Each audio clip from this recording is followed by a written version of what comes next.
Greetings everyone, it's I22. Today I was going to go to the gym and I got down there and it was full.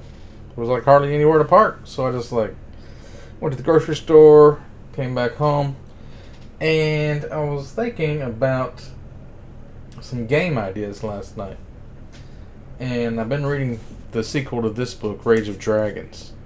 And it's really good. If you didn't watch my review on this one, it's about this guy who has this ability. I mean, actually, there's several people in this world, like gifted people, that have this ability to go into this, like, underworld, like the shadow. If you play World of Warcraft and you die, there's like the world that's there when you die, right? The shadow. I think they made an expansion just based on that. I don't really know how it works, but like, there's this. They call it Isihogo in the books, and the ones that are gifted, they have all these different abilities they can use there. And it's usually women, and you go there and it's like you have your soul is bright and it shows up as this big light, so it attracts these demons, and they can shroud their light for a limited amount of time, but the more they use the power of Isihogo, the more their shroud deteriorates, and then they become like this beacon for demons, so they can only use it a short amount of time. So the main character, he learns from one of these women how to like go into Isihogo, the shadow world. And what happens is, like, you can't die in real life when you're there, as long as you don't take power from the underworld. So these demons will come and they'll kill him, but he gets to practice fighting on them. And also, time passes much slower there than it does in the real world, so you can get a lot more training done. It's kind of like the time chamber in Dragon Ball Z. If you go into the underworld, as long as you're willing to suffer the pain and like fight these demons, you can like get good at like sword fighting or whatever, because you'll learn the art of combat and war, and it's like you can almost predict how people are going to attack him because he's been fighting these demons so long. So in the next book, he's kind of like teaching this group of guys to do it. And it's like some of them just die, and most people go crazy because they get demon haunted. So it's a thing called demon haunting, where it's like you start seeing demons in the real world, and you start attacking people that are your friends because they start looking like demons to you, and their eyes are glowing, and they have claws and shit. And you get confused and scared, and it freaks you out.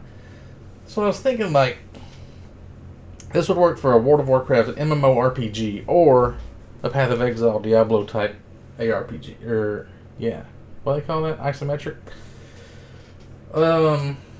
So we've always had games that are like normal mode or hardcore mode.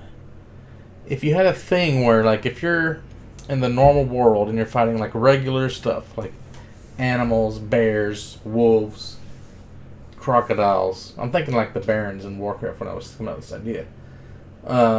If you had like the same map that's a different layered world that exists simultaneously with the world you're doing your main leveling in.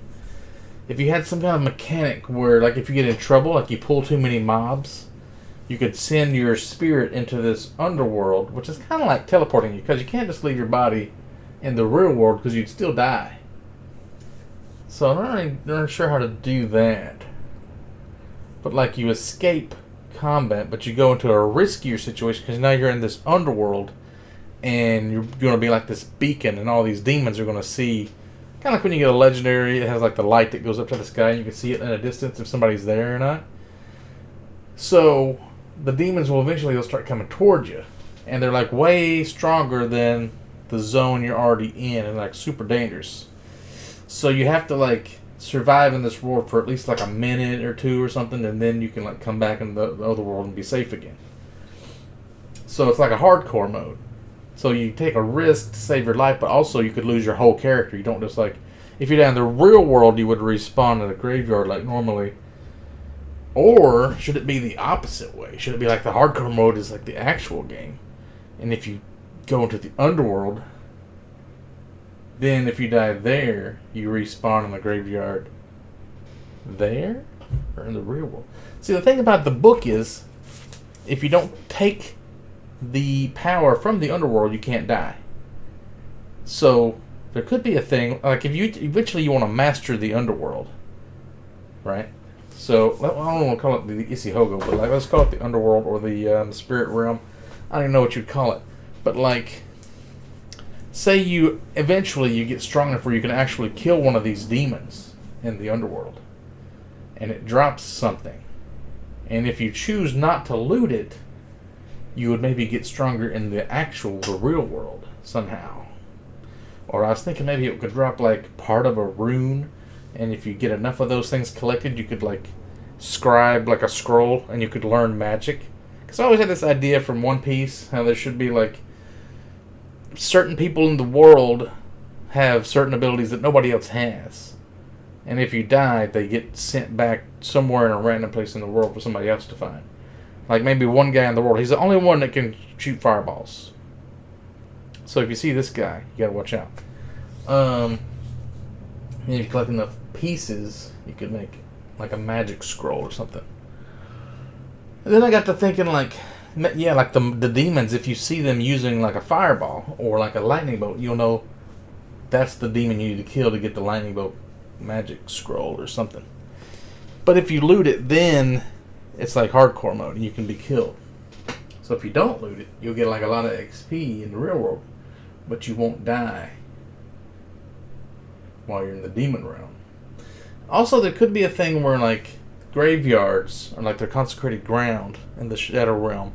So if you manage to go from graveyard to graveyard, you can like use them as safe zones so the demons can't get to you, so you can like catch your breath and maybe like you're probably just going to be running for your life most of the time. Like say every time you go to the demon realm, you start out as like level 1, and then the monsters are like level 5. So it's always like you're fighting Hoggard or something, right? But eventually, if you did choose to take the power of the demon realm, then you could kill the things and you could see stuff that you could loot. Something like that. I'm fucking playing with these ideas. And I also had an idea of like making quests different, like go and gather shit quests. Instead of doing that, you could have like two factions doing PvP against each other quests, where like one person you're escorting like a convoy of NPCs.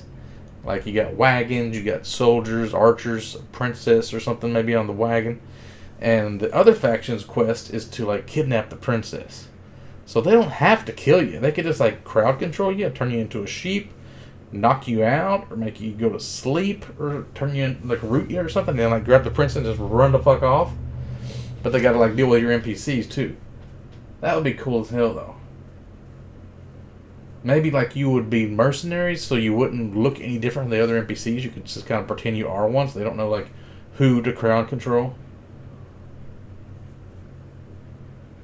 Also, you gotta figure out like if you had a way to see where the big enemies are in the underworld before you went there. Like you could see a spirit version of them in the real world. Kind of like when you see ghosts in Warcraft or whatever. You'd see them like walking around. Maybe you just glimpse it for a second. So you'd know I don't want to go into the underworld right now, or I'll just get wrecked because he's going to catch me within like a minute's time.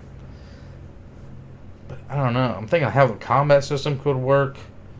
I really like the way MMORPGs are with the like global cooldowns on stuff and skills the way it is. It should be like just sword fighting and timing. Kind of like the way Valheim does it.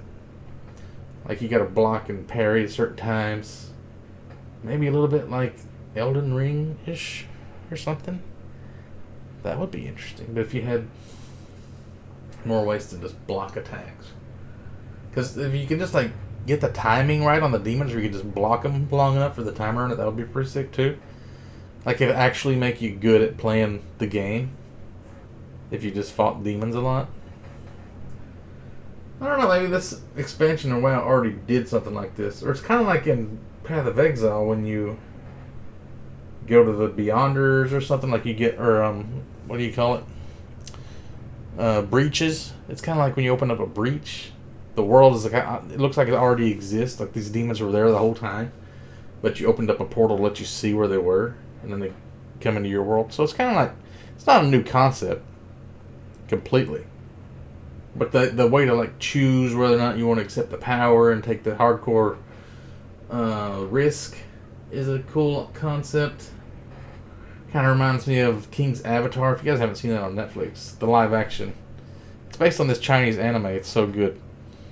This guy's playing an MMO. He's like a professional gamer, where you have like 7 different classes, and he leaves his guild and he remakes a level 1 character, and he decides to like not specialize in any of the classes. So he can use all of the different weapons, and because he's such a pro, he's been playing it so long, even though he doesn't have any like special abilities, the way he can like combo the different weapons that they have, he's like super overpowered. Because there's like a gun, there's like an umbrella type thing he uses as a shield. He can turn it into a sword. He makes this weapon that can like transform. It's like pretty dope. Yeah, so this kind of just goes along with Asmongold's recent video about what was that pirate game, Skull and Bones? Like they wanted him to play it, and he was like, "No, it sucks." And Blizzard has done like stupid shit with Diablo 4, and it's the gaming. He has no faith in the gaming industry right now because everybody thinks so bad. The pirate game is supposed to be like a quadruple A game. That's what it was. Yeah. It's really just shitty. And Blizzard is just kind of going off the rails. I don't even know what to say about that. Anyway, I'm going to go read some more of this book. And let me know what you think.